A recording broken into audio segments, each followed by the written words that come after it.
Hey everyone, welcome to science hub. This is Roli Verma. So पिछले video में हमने transcription की प्रोसेस प्रोकैरियोट्स में पढ़ ली थी। डिटेल में हमने पूरी प्रोसेस डिस्कस करी थी and now it's turn to discuss the process of transcription in eukaryotes. Eukaryotes में ट्रांसक्रिप्शन की प्रोसेस कैसे होती है आज के इस वीडियो में हम डिस्कस करेंगे। जैसा कि मैंने पिछले वीडियो में बताया था, फ्रांसिस क्रिक ने central dogma of molecular biology दी थी, जिसके अकॉर्डिंग डीएनए से आरएनए बनने की प्रोसेस को हम ट्रांसक्रिप्शन बोलते हैं और आरएनए से प्रोटीन बनने की प्रोसेस को हम ट्रांसलेशन बोलते हैं। ठीक है, तो हमने प्रोकैरियोटिक ट्रांसक्रिप्शन ऑलरेडी डिस्कस कर लिया है प्रीवियस वीडियो में एंड अब हम डिस्कस करेंगे यूकैरियोटिक ट्रांसक्रिप्शन। तो फर्स्ट ऑफ ऑल मैंने यहाँ पे थोड़ा सा एक रिवीजन ऐसे लिख दिया है कि आप भूले ना, एक बार आपको मैं रिवाइज करा दूं कि प्रोकैरियोटिक ट्रांसक्रिप्शन में क्या था और यूकैरियोटिक ट्रांसक्रिप्शन में हम क्या करेंगे। सो देखिए, जो यूकैरियोटिक ट्रांसक्रिप्शन है वो बेसिकली न्यूक्लियस में होता है। ठीक है, ये जो ट्रांसक्रिप्शन है ये न्यूक्लियस में होता है एंड प्रोकैरियोट्स में जो ट्रांसक्रिप्शन की मैकेनिज्म है वो साइटोप्लाज्म में होती थी। ये पहला डिफरेंस हो गया।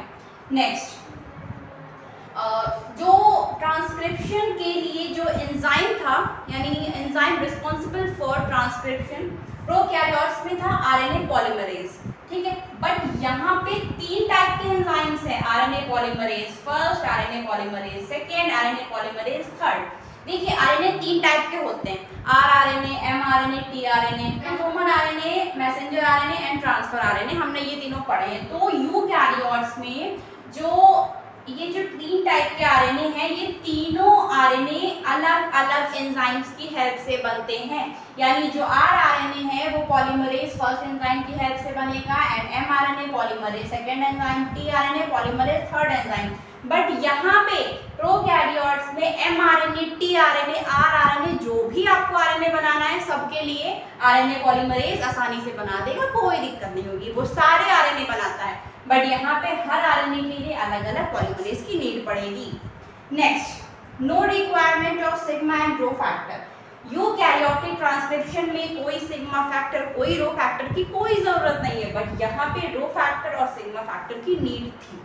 तो सारे पॉइंट्स आपको क्लियर होंगे। बस आपको सेकंड पॉइंट आपको ध्यान रखना है कि प्रोकैरियोटिक ट्रांसक्रिप्शन में RNA polymerase is responsible for the formation of all types of RNA, tRNA, mRNA and RNA. यहाँ पे यूकैरियोटिक ट्रांसक्रिप्शन में RNA polymerase first enzyme is responsible for rRNA and RNA polymerase second mRNA, RNA polymerase third for tRNA. अब हम देखते हैं eukaryotic transcription की पूरी mechanism. तो चलिए शुरू करते हैं ट्रांसक्रिप्शन की मैकेनिज्म यूकैरियोट्स में। तो मैंने सारी चीजें लिख ली हैं। ये है आपका डीएनए मॉलिक्यूल जिसकी एंटी पैरेलल पोलैरिटी होती है 3' to 5', 5' to 3'। Okay, complementary basis art हैं। ये है आपका कैप्टिव स्ट्रैंड, ये है आपका कोडिंग स्ट्रैंड। ठीक है, तीन रीजन्स हैं, प्रमोटर रीजन जिससे पॉलीमरेज आके अटैच होगा, स्ट्रक्चरल जीन जहां से आरएनए का फॉर्मेशन होगा, टर्मिनेटर रीजन जहां से ट्रांसक्रिप्शन की प्रोसेस स्टॉप होगी। तो तीनों टाइप के आरएनए हम फॉर्म करेंगे। सबसे पहले polymerase first, RNA polymerase first आएगा, प्रमोटर रीजन से अटैच हो जाएगा। ठीक है, स्ट्रक्चरल जीन पे आके ये कॉम्प्लीमेंट्री बेसिस ऐड करेगा। ठीक है, और एक 5' to 3' का आरआरएनए फॉर्म करेगा। ठीक है, उसके बाद टर्मिनेटर रीजन पे आरएनए पॉलीमरेज जाएगा, प्रोसेस स्टॉप हो जाएगी एंड ये जो आरआरएनए है ये बाहर आ जाएगा। ठीक है, 5' to 3'। क्लियर? मैंने बताया था ट्रांसक्रिप्शन की प्रोसेस जो यूकैरियोट्स में होगी इसमें सिग्मा फैक्टर, रो फैक्टर का कोई इस्तेमाल नहीं है। तो सीधे तरीके से आरएनए पॉलीमरेज फर्स्ट आया, प्रमोटर रीजन से अटैच हुआ, स्ट्रक्चरल जीन वाले रीजन पे कॉम्प्लीमेंट्री बेसिस ऐड किए, टर्मिनेटर रीजन पे पहुंचा और प्रोसेस को स्टॉप किया एंड ये जो आपका आरआरएनए फॉर्म हुआ ये बाहर निकल आया। ठीक है, ये आपका फॉर्म हो गया आरआरएनए। इसी तरीके से पॉलीमरेज थर्ड, सेकेंड वाला हमने नहीं लिया है, पॉलीमरेज फर्स्ट के बाद पॉलीमरेज थर्ड आया। ठीक है, प्रमोटर रीजन से अटैच हुआ, स्ट्रक्चरल जीन पे कॉम्प्लीमेंट्री बेसिस बनाए। ठीक है, टर्मिनेटर रीजन पे टर्मिनेट हो गई प्रोसेस एंड एक फिर से एक टीआरएनए का फॉर्मेशन हो गया 5' to 3'। ठीक है, तो यहाँ से सिंपल सी प्रोसेस जैसे हमने प्रोकैरियोट में ट्रांसक्रिप्शन किया था वैसे ही यहाँ पे rRNA और tRNA बहुत आसानी से बन जाते हैं, कुछ नहीं करना है, बस RNA पॉलीमरेज फर्स्ट आएगा पहले तो फॉर्मेशन होगा rRNA का, ठीक है, पॉलीमरेज थर्ड आएगा तो फॉर्मेशन होगा tRNA का। अब हम लेंगे RNA पॉलीमरेज सेकेंड, ठीक है, चलिए लेते हैं RNA पॉलीमरेज सेकेंड हमने लिया, ये प्रमोटर रीजन से आके अटैच हुआ, ठीक है, स्ट्रक्चरल जीन वाले रीजन पे कॉम्प्लीमेंट्री बेसिस बनाए, ठीक है, एंड उसके बाद टर्मिनेटर रीजन पे ये प्रोसेस स्टॉप हो गई। और एक चीज, ठीक है, ये मैंने RNA पॉलीमरेज सेकेंड लिया, ठीक है, एंड यहां से फॉर्म हुआ आपका mRNA, ठीक है, बन गया, बट इसे हम mRNA नहीं बोलेंगे, ये है आपका hnRNA, इसे हम mRNA नहीं बोलेंगे, इसे हम hnRNA बोलेंगे। hRNA जिसे हम हेटेरोजीनस RNA बोलते हैं या फिर प्रीकर्सर mRNA बोलते हैं या फिर प्री mRNA बोलते हैं। अब ऐसा क्यों भाई, हमें तो mRNA चाहिए था बट बना तो यहाँ से hnRNA, रीजन क्या है? इसलिए हमने शुरुआत से क्या किया था, RNA पॉलीमरेज सेकेंड लिया, प्रमोटर रीजन से आके अटैच हुआ, स्ट्रक्चरल जीन वाले रीजन पे कॉम्प्लीमेंट्री सीक्वेंसेस बेसिस ऐड किए, उसके बाद टर्मिनेटर रीजन पे स्टॉप हुआ और जो आपका RNA बना वो बाहर निकल आया, वो बाहर तो निकल आया बट वो mRNA नहीं है, वो hnRNA है, ठीक है। ये वाला जो RNA आपका फॉर्म हुआ जिसे हम mRNA बोल रहे हैं, जो कि एग्जैक्ट में hnRNA है, तो होता है एक इमेच्योर RNA, यानी इसकी भी अच्छे से ग्रोथ नहीं हुई, ये स्ट्रॉन्ग नहीं है, काफी वीक है, ये इमेच्योर है, ये मैच्योर नहीं हुआ है। इमेच्योर mRNA को हम बोलते हैं hnRNA, ठीक है। अब hnRNA को हमें क्या करना है, मैच्योर करना है, उसे स्ट्रॉन्ग बनाना है, तभी तो वो mRNA बनेगा। तो अब हम देखेंगे आगे की प्रोसेस। तो अब उस इमेच्योर और वीक hnRNA को हमें बनाना है मैच्योर mRNA, ठीक है। तो यहाँ पे मैंने एक hnRNA ले लिया जिसकी पोलैरिटी है 5 प्राइम टू 3 प्राइम, ठीक है। तो hnRNA को मैच्योर बनाने के लिए, उसे स्ट्रॉन्ग बनाने के लिए 3 स्टेप्स आपको करने पड़ेंगे, ठीक है। पहला स्टेप है कैपिंग, जो कि 5 प्राइम वाले एंड पे होगी, ठीक है। सेकेंड स्टेप है टेलिंग, जो कि 3 प्राइम वाले एंड पे होगी, एंड थर्ड है आपका स्प्लाइसिंग। पहले हम ये दो करेंगे, कैपिंग और टेलिंग, ठीक है। तो कैपिंग क्या होती है भाई, कैपिंग बेसिकली 5 प्राइम एंड पे होती है। कैपिंग में मेथाइल गोनोसाइन ट्राइफॉस्फेट 5 प्राइम वाले एंड पे आके अटैच हो जाता है। मेथाइल ग्वानोसाइन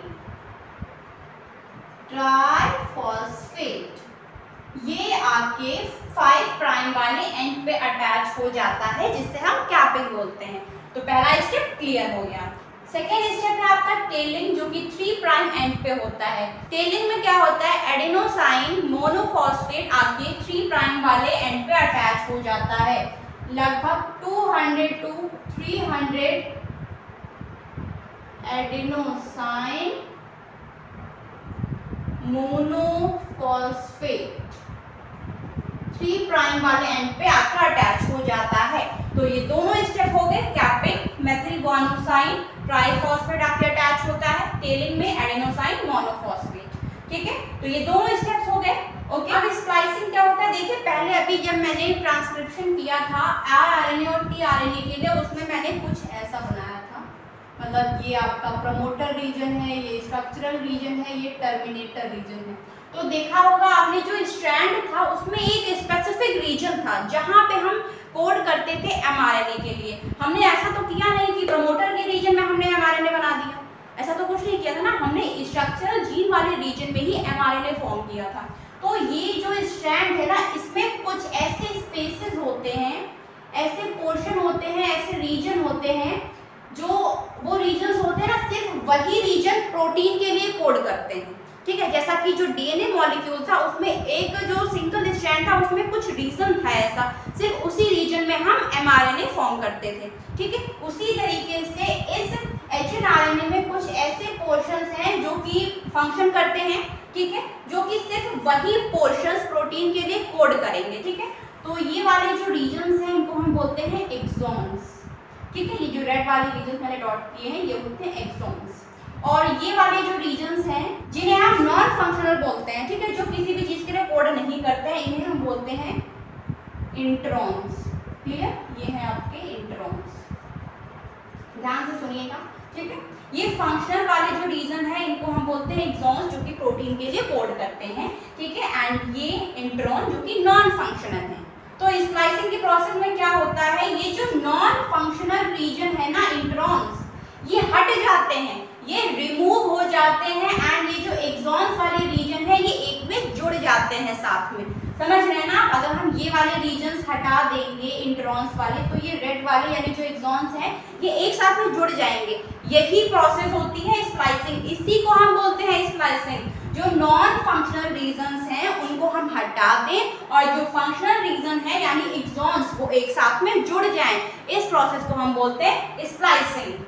और ये जो इंट्रॉन्स हैं ये हट जाते हैं और ये जो रीजन है ये एसएनआरएनए से जुड़ जाती है, ठीक है, ये साथ में जुड़ जाते हैं एंड एक मैच्योर एमआरएनए का फॉर्मेशन होता है जो कि काफी मैच्योर है एंड काफी स्ट्रॉन्ग है, ठीक है। तो हमने क्या देखा, एचएनआरएनए जो कि एक इमेच्योर आरएनए था, उसकी हेल्प से हमने एक मैच्योर एमआरएनए का फॉर्मेशन किया। तो हमने प्रोसेस स्टार्ट करी थी आरएनए पॉलीमरेज, सेकेंड से पहले हमने एक इमेच्योर एचएनआरएनए बनाया, फिर उसको हमने मैच्योर किया इन 3 स्टेप से, जिसे हमें एमआरएनए मिला, ठीक है। तो थोड़ा सा ध्यान रखिए, बस आपको ये जो सेकेंड वाली प्रोसेस है हम इसमें एमआरएनए कैसे फॉर्म कर सकते हैं, बस ये आपको ध्यान रखना है। आरएनए टीआरएनए तो वैसे ही बनेगा जैसे हमने प्रोकैरियोट्स में कराई थी ट्रांसक्रिप्शन की प्रोसेस से। आपको इतना देखना है कि जो एमआरएनए फॉर्म होगा वो कैसे होगा, बहुत सिंपल प्रोसेस है, बस अच्छे से ध्यान रखिए। And I hope that you like this video, please like share and subscribe to this channel and hit the bell icon for upcoming video and thanks for watching.